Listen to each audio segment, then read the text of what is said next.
Hi, everybody. I'm so excited to do this with some new faces to me, a familiar face to me. It's so great to be up here with you guys, the culture shapers of Chicago. So, if you guys don't mind, just take a minute to introduce yourselves to the audience and let us know what you're about. Hi, everyone. Thanks for being here. My name is Janesita. I'm a music producer, a DJ, and a radio host and founder of Radio Muévelo that airs in the Bridgeport community and Lumpen Radio, by the way. So, yeah, thanks for having me. Yeah. Thank you. My name is Drew Connor. Ooh, getting used to that. I'm the co-founder and creative director of House Calls, which is an event company founded here in Chicago. And I've been doing it for about 4 years now. So happy to share some of what I learned. Hey everyone, my name is Antonio, aka Blesstonio. I'm a DJ, producer, and dancer, and also music director at Cara Club up in Logan Square. I'm born and raised in Chicago, and I'm just really grateful that we're bringing this conference to our city. Thanks, everyone. Okay, so social media is like this elusive beast. The rules are always changing, the goalposts are always moving. And in addition to being artists, business owners, you have to maintain a presence online, period, point blank, if you want to make it in 2025. There's no getting around it. I think most of us have accepted it. But how do we make it fit sustainably into our lives and identities as artists rather than have it run the show for us? So with that being said, let's start off by having you guys tell the audience how social media has helped shape your artistic identity, whether it be as a DJ or with the House Calls brand. And does the pressure to maintain an audience online change the way you show up as an artist? Whoever wants to start. Yeah, I'll start. I think, and I'll speak on behalf of my House Calls account, right? Because I run that account, everything kind of goes through that. And Drew, as a social media person, has taken a back seat because I just post all day on House Calls, and then when I get to myself, I'm like, I don't want to be on my phone anymore. But I always said, when I started House Calls, I just had an iPhone and a neon sign, and that's kind of all you need to start an event company. And I think just finding ways to leverage social as a tool rather than seeing it as a task or a duty, but rather how can I use this thing to my advantage versus how do I keep up, or how do I I don't want to do this TikTok dance, or I don't want to have to use a trending audio.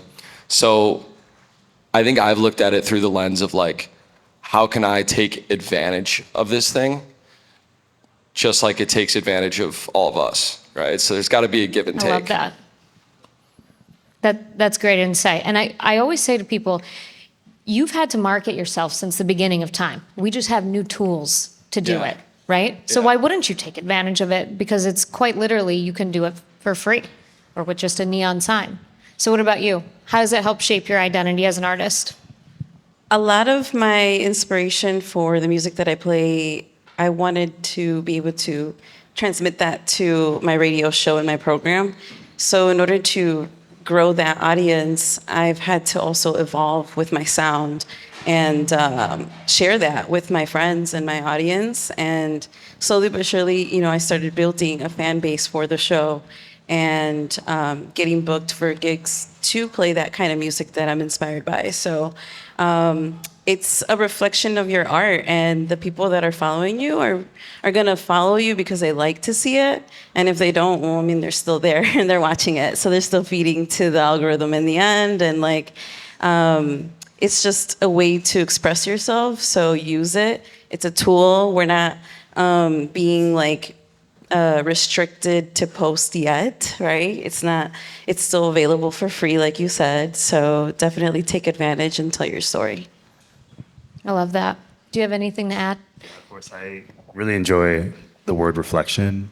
When I started to use social media, I started out using it just as a personal account for my name in 2017 Instagram. And then when I started to DJ more seriously around 2019, 2020, 2021, it started to shift. But when I first started using social media just as like kind of was Drew saying, was a personal account, I was really drawn to it as like a personal journal. And I was going to school at the time and for writing.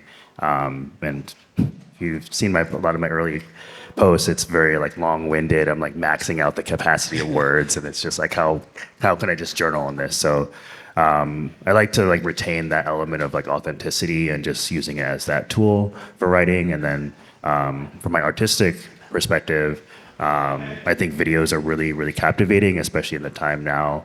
I think what I try to portray is I love dancing, and I think having that as a medium to showcase my artistry has really shaped how I'm perceived online. And I'm really glad that element is, the writing element is there, and this like kind of movement and body element is there, and I can showcase that through social media.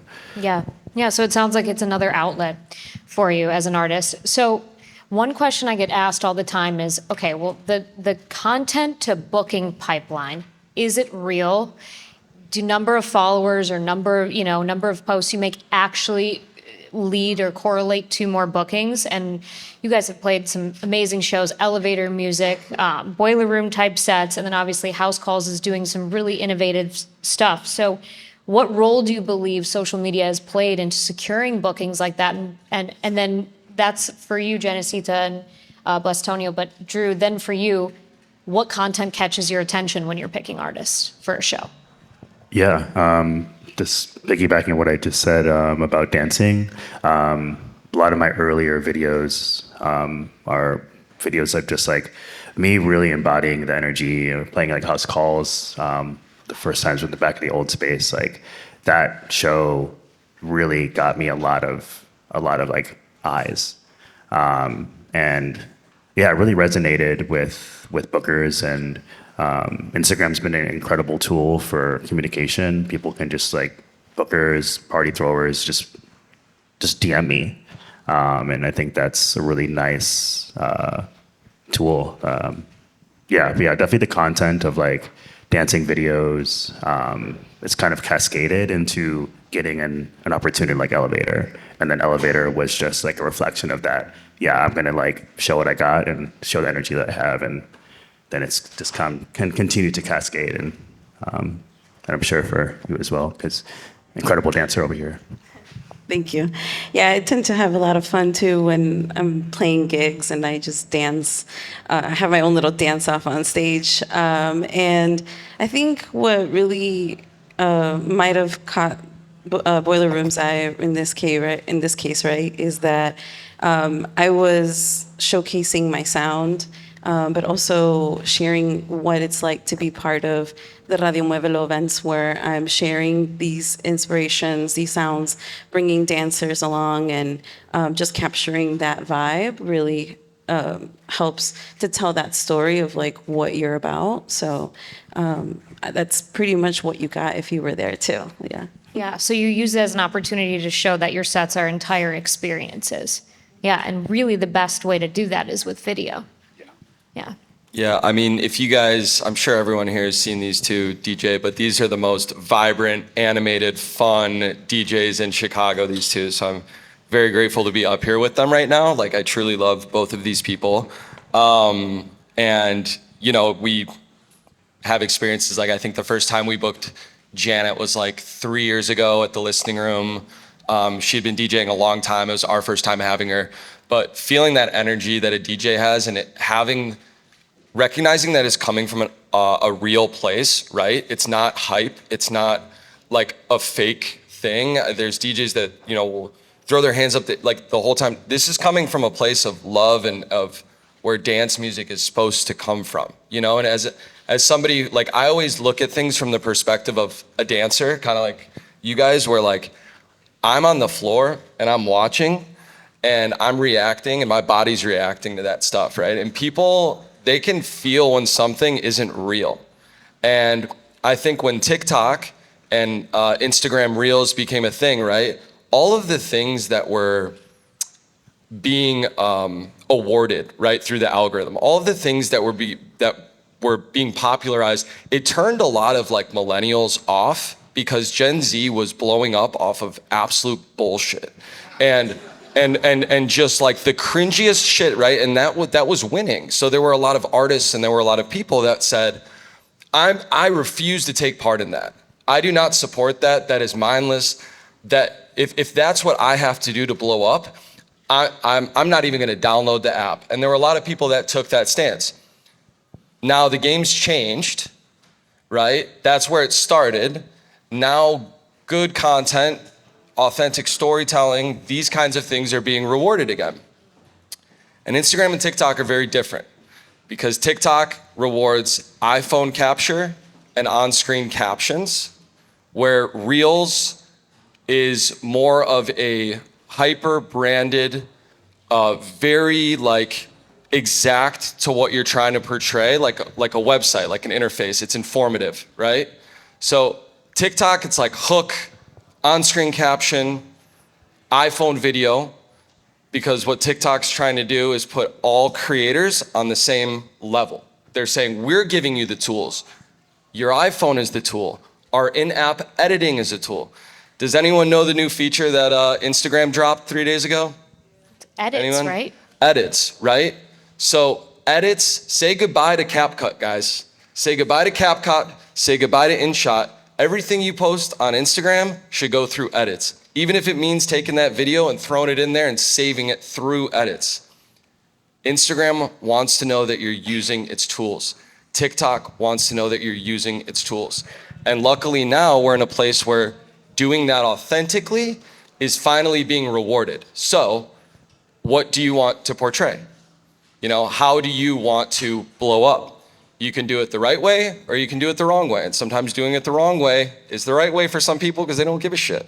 You know, they will happily be corny forever and people will watch that kind of stuff forever. So it's like, cool, that's your thing, do that. But authenticity always wins, and knowing how to utilize each of the app's interfaces properly will make that a lot easier. Sorry for the rant. No, I appreciate that. That was really good. And I think the one thing that can be overwhelming is like, okay, shit, I have to have this whole TikTok strategy and now I have to have this new Instagram strategy. And what I always tell DJs when I coach DJs one-on-one is start with one, get good at it. It'll be implemented into your workflow. Then you can add step two. And then these changes start to feel a little less overwhelming because you're confident in the tool that you're using. So I'm curious about your workflows in terms of, you know, making music or running an event or running a radio show. And I'm sure you and I have some similarities there with my podcast too.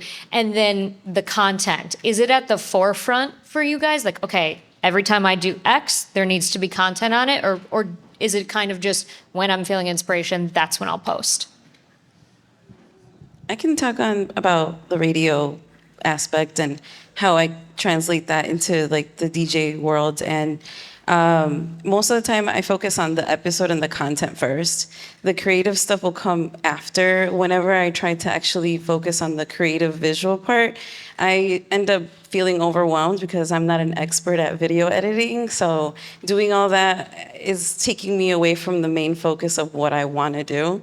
So collaborating with other people to help you kind of achieve that helps a lot. I recently started getting some more production help, and that has helped so much. Like I can focus on me. I can be on the like the soundboard. I can focus on my script and everything that needs to be done to have an on-air show, which is way different than a podcast because like I kind of miss the podcast days because you can take your time doing something, each segment and things like that. So getting more creative is my ultimate goal when it comes to radio.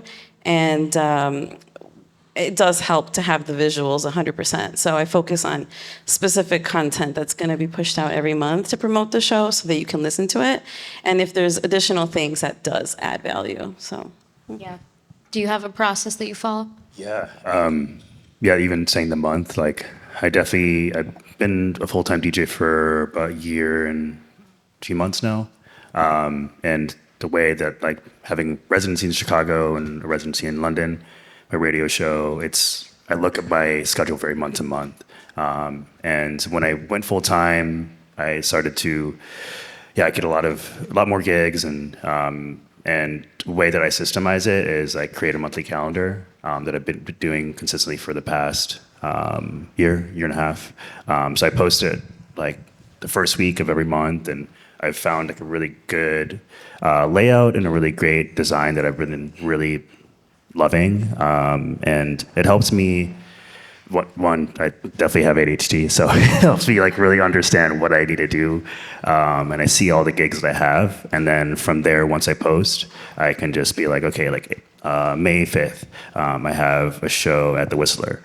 Then that means I need to start working on that flyer, and I have this, and then I probably have like five more days next weekend. I have a show in Detroit. So how do I start promoting that? But having a calendar has really helped me, and I've been really seeing a lot of DJs post monthly calendars, and I think it really helps your audience understand where you're going to be. People want to know where you're at, especially if you pin that flyer, that design to the top of your feed, so people can just be like, okay, Janesita is going to play at May 15th.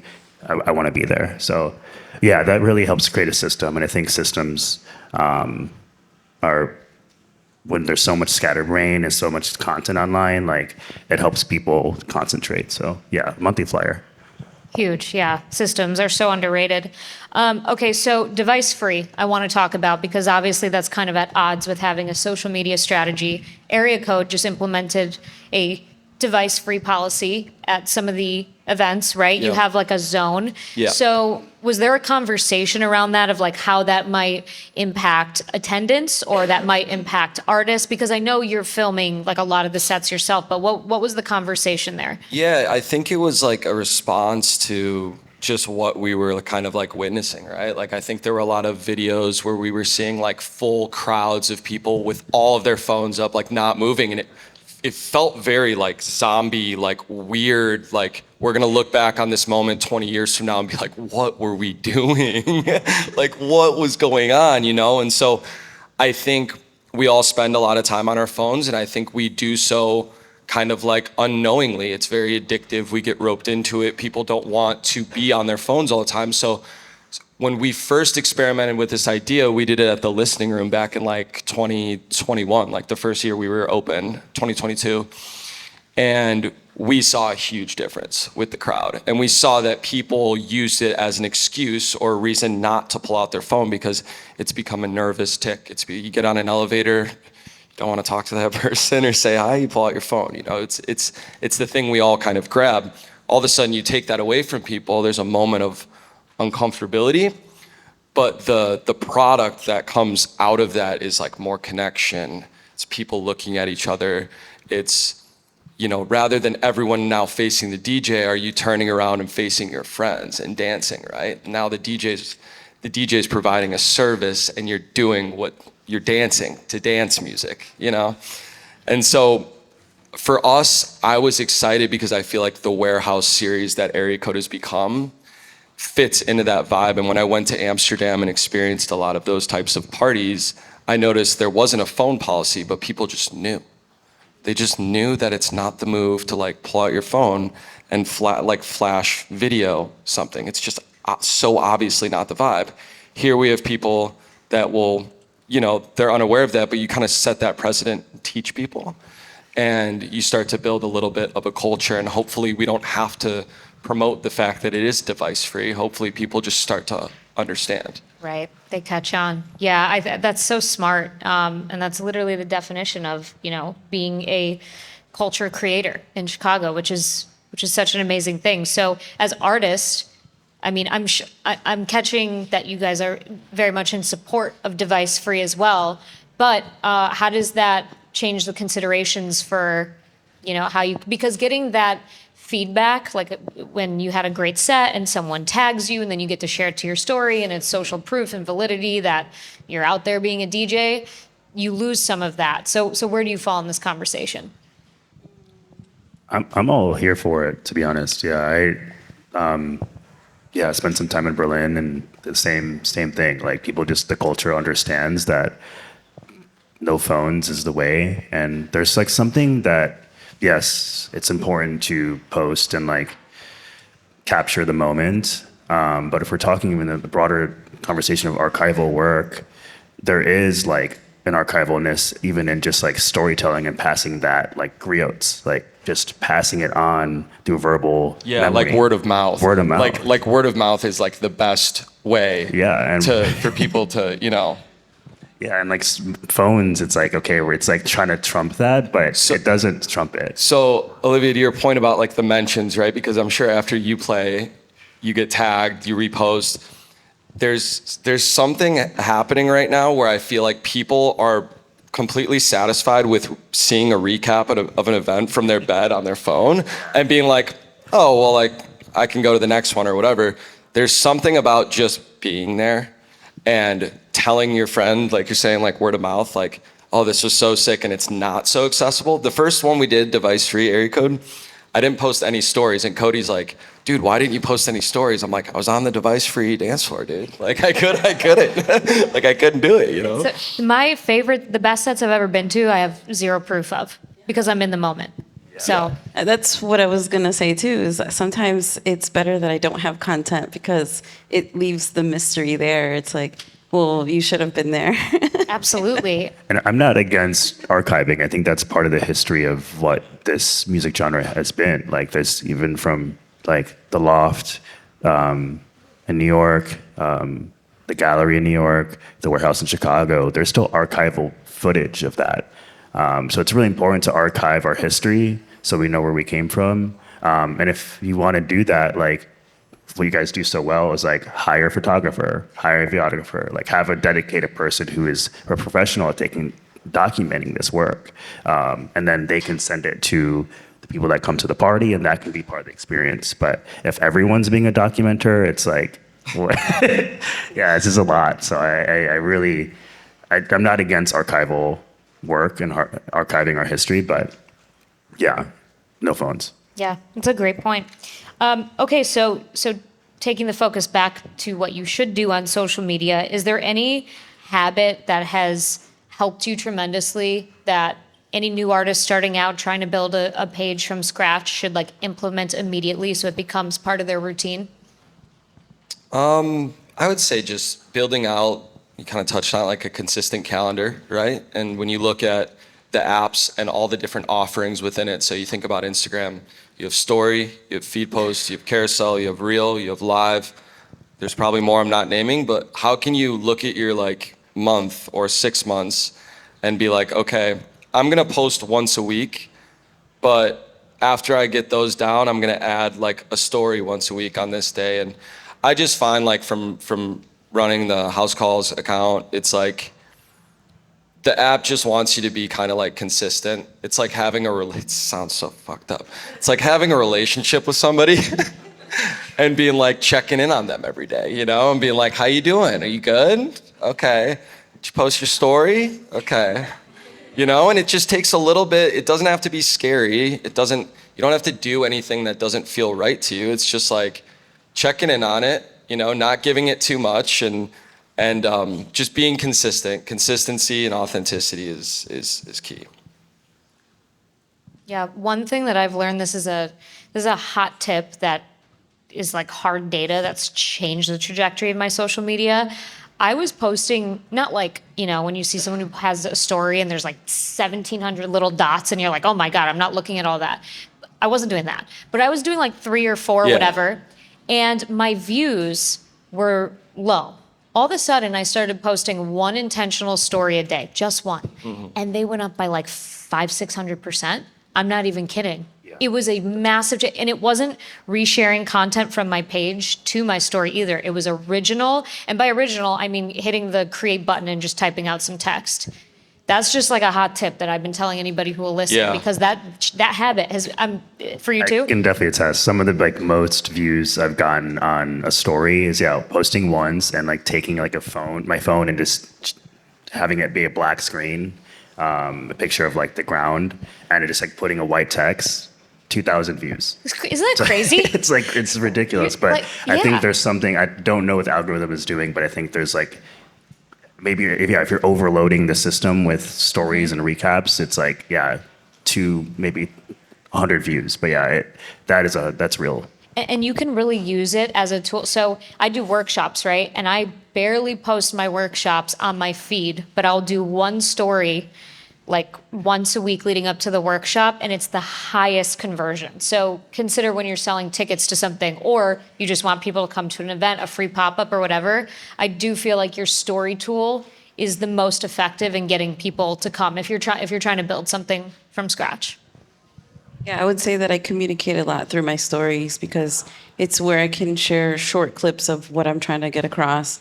Sometimes it's something so basic, like something personal I'm doing, and then Yeah.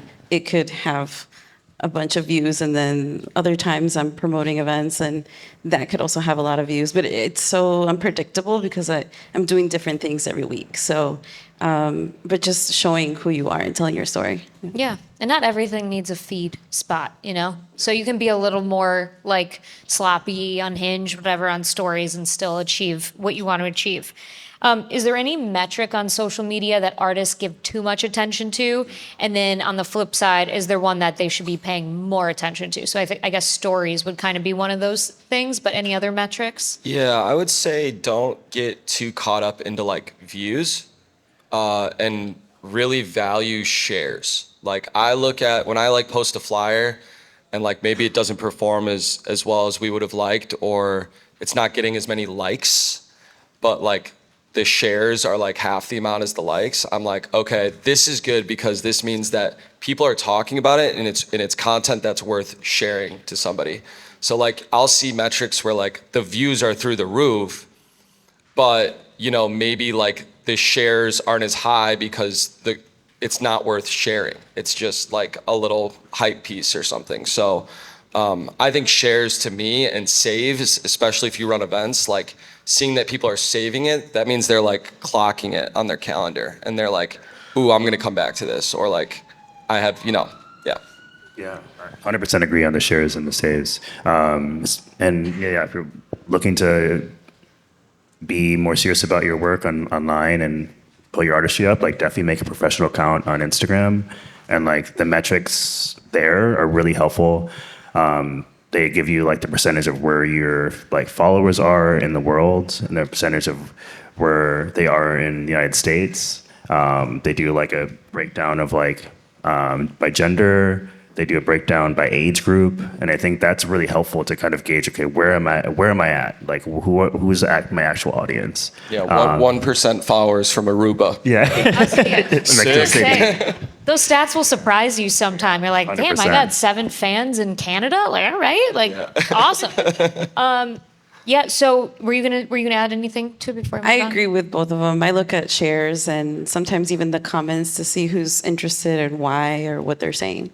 Yeah. So that brings up my next point. So I was going to ask you guys about content ideas when you're feeling blocked. And I'll just share what I do is I look back at my high performing content and I'm like, sick, how can I recreate this and tweak it with very minimal effort because people already liked it the first time, so they'll probably like it again. And so that's a trick that I use when I'm blocked or I have nothing new, no, like thought leadership ideas to present. So I'll just look at old stuff because I think one thing that people forget, they think you post once and then you're done. You're like, well, people already saw it. I can't talk about this again. That's simply not true. We all have these little monkey brains that are just constantly like cymbals clapping in there with all the content being thrown at us. And like, that's me. Like I catch myself and I'm like, I retained nothing. I probably saw the same video 17 times and I've retained none of it. So I remember that when I'm posting, because I'm like, okay, I can do this again. So do you guys have any little tricks when you're feeling blocked and you just feel like you need to post something? You got anything? I mean, I always look for ways to try something new, and I look back at like content that I do in previous months, or for example, I get invited to do radio shows on different programs, like my mixes, and so that's repeated content because it's like, hey, listen to my mix, listen to my mix. But I've learned to communicate it in different ways. Sometimes you have to add videos to it or clips of the mix so that they can listen to the style that you're playing. So that's kind of what I do, but it's evolving really because the tools are also always changing. Yeah, 100%.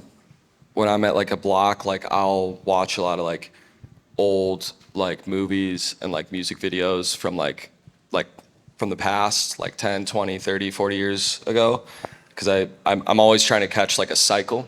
Cause like things always like come back around, right? So like trying to find something that I appreciate from the past that I feel like hasn't been brought back in the last like 5 years that like might come back. And that's kind of where I draw my like inspiration from. We started a YouTube channel called House Calls Live, and like the whole idea behind that specific brand of house calls is like it's live, like you're on camera, baby, like you're a star, you know. Like we bring out the little like clacker, and it's this whole like overkill of like how movies in Hollywood like kind of used to be in the 70s and 80s.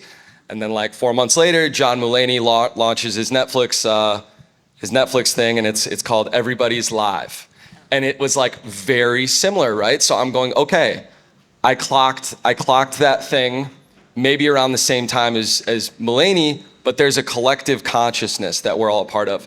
3 years ago when I had ideas, I thought people were constantly stealing me, like stealing my ideas. I was under surveillance. I was like, there's no way, that's mine. No. All these things resurface at the same time, and there are people on the other side of the world that have the same ideas that you do. And so I'm constantly drawing inspiration from what's gonna come back. What's gonna come back that we haven't appreciated again, you know? And it takes digging into the past for me. Yeah, definitely. Being full time, you kind of have your hands in a lot of different pockets, and one of them is like being passionate about graphic design. And it's like I'm always like I've been really into Arena, which is like a really kind of elevated version of Pinterest. It's really great for not only image sourcing and video sourcing, but also like a lot of research articles about dance history. Definitely check out Arena. It is Arena? Arena. It's like wow. AR, and then there's like a dash ENA. Incredible site. So that's pulling a lot from there. And then one of my favorite DJ duos is Chaos and the CBD. They're incredible deep house, and they're just like trolls online. Like their music is so ethereal and so serious, but then they're just posting like shit post videos of like, and it works. And it works. Yeah. And like I want to keep that element of like the humor. So I'm always like kind of like trying to find like stupid little videos of like how can I implement this into the work. I never want it to be so heady and so serious. So combining Arena and like image sourcing and video sourcing with like just like dumb shit. So Those are great tools. I can't wait to check that. It's a website or is it an app? a website and Amazing. an app. Yeah. Amazing. Arena's a shit. This has been incredible. I want to open up the floor to a couple of audience questions with the 10 minutes we have left. If whoever has a question, you can just shout it out and then I'll repeat it. So, does anybody? Yes, right in front. So the question was, how do you feel about spam DM posts when you post something and then you send it out to all your followers? That's what you're saying? Yeah, I don't think it's that effective. I think there's like something a bit impersonal about it. I think if we're getting into like the spam text world and you're looking to like post an event, I think Partyful is a really great example of that, where it actually works. Where after you host a party, the database collects the numbers that you have into like a database. So like you had 70 people attend, that means you have 70 people's contacts. And then you throw another event, and then you can just directly send them a text message to their phones.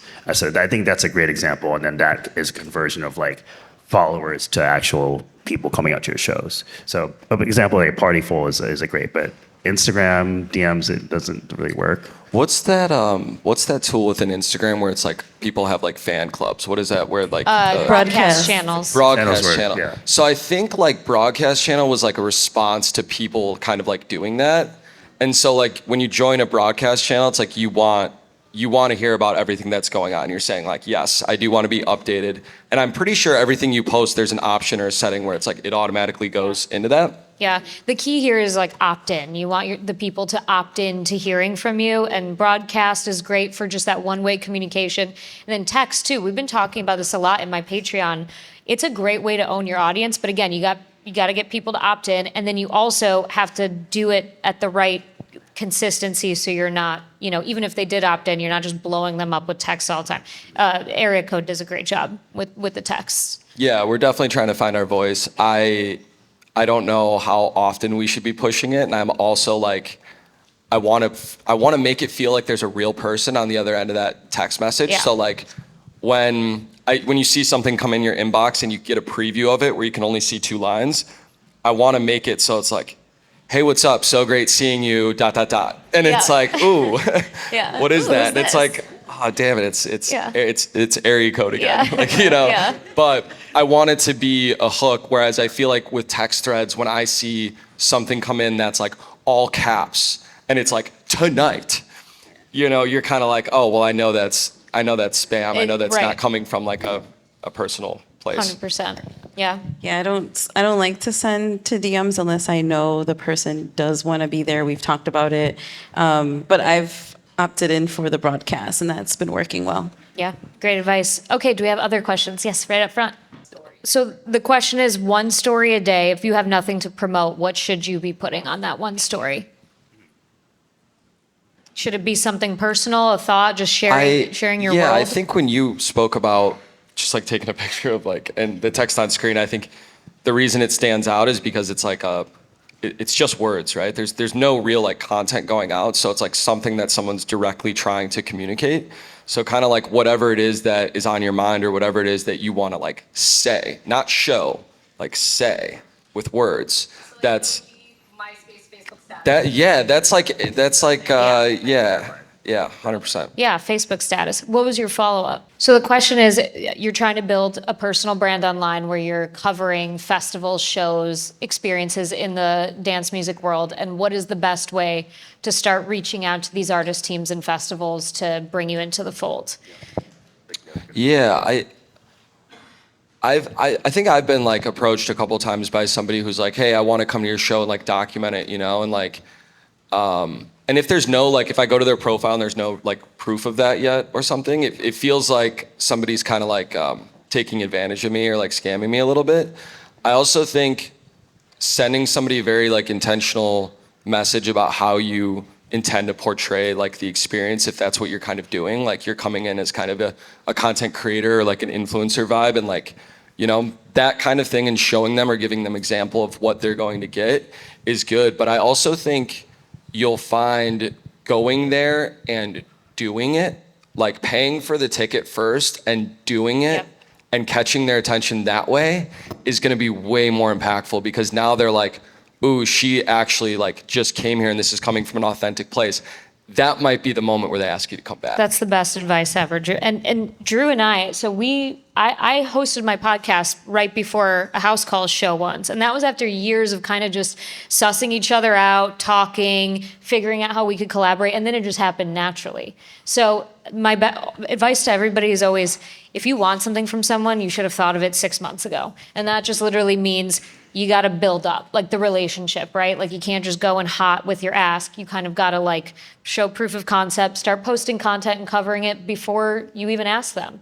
And like he said, that's gonna signal to them that you're serious about this.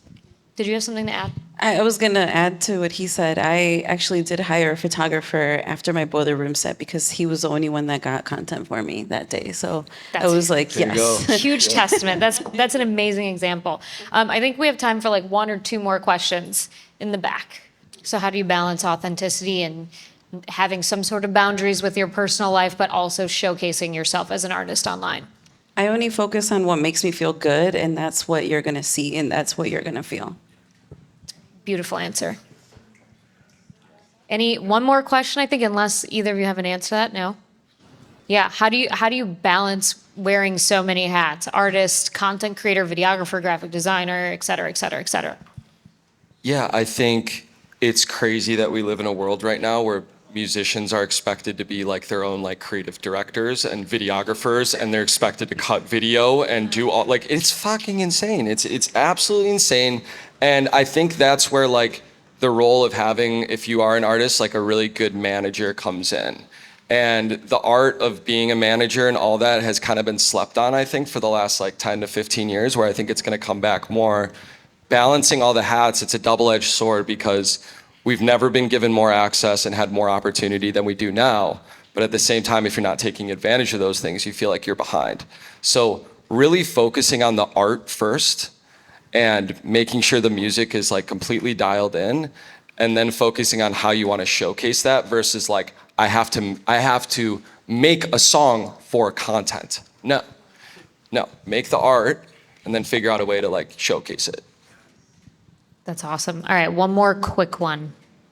Arena is the app. It's AR like //ENA. AR//ENA. Yeah, Good. Got to commit that to memory. Okay, one more quick one. I'm trying to squeeze a minute. Yes. So how do you cut through the noise when there's so many, pop-ups, collectives, there's so many new things, which is great, but more competition, how do you view it? Yeah, anything? I mean, it really is swimming. saturated. Everything is so saturated right now, and I think like we talk about like the bubble popping, right? Like the bubble has officially popped, and now things are going to come back to more of a community-oriented taste-making kind of experience, I think. And I think like when you look at all the offerings that Chicago has, there's so many things going on. I think if you love an artist and you follow an artist, you're going to pay a ticket to go see that artist, whether it's a big show or a small show. And I think there's things that people are doing to build communities. Like I think you guys are artists, but you've also built like your own like organic following and community, and that's attractive to people as well. So I don't have the best answer to that question about what to do with the saturation, because I think it's like just trying to make things more intentional. So like not feeding into like all the noise, but like when you do post, I guess, like making it hit harder. Yeah. All right. Go ahead. Do you have to add to that? Yeah, and not feel like you have to always post. I think there's a level of like, as the same way of posting all the time, even more so is attractive as like a little bit of mystery. Like you don't always need to post. It's just a tool. And I think really focusing on the ground, especially in Chicago, like there's so much opportunity to community build here. And like that cuts through the noise. Like what you're doing on the ground in real life, like working with the team that you really enjoy, developing your community, like this conference was based on that precipice. Like it wasn't social media first, CMSCC. It's like, no, it's like we wanted to do this conference in real life first, and look how many people turned out. So this is cutting through the noise, and this is what worked. It's not because social media was the Love thing. it. Love it. Thank you guys for being such amazing representations of what Chicago is all about and for doing all you do for the culture. Thanks, everybody. Thank you. Thanks. And give it up for Olivia.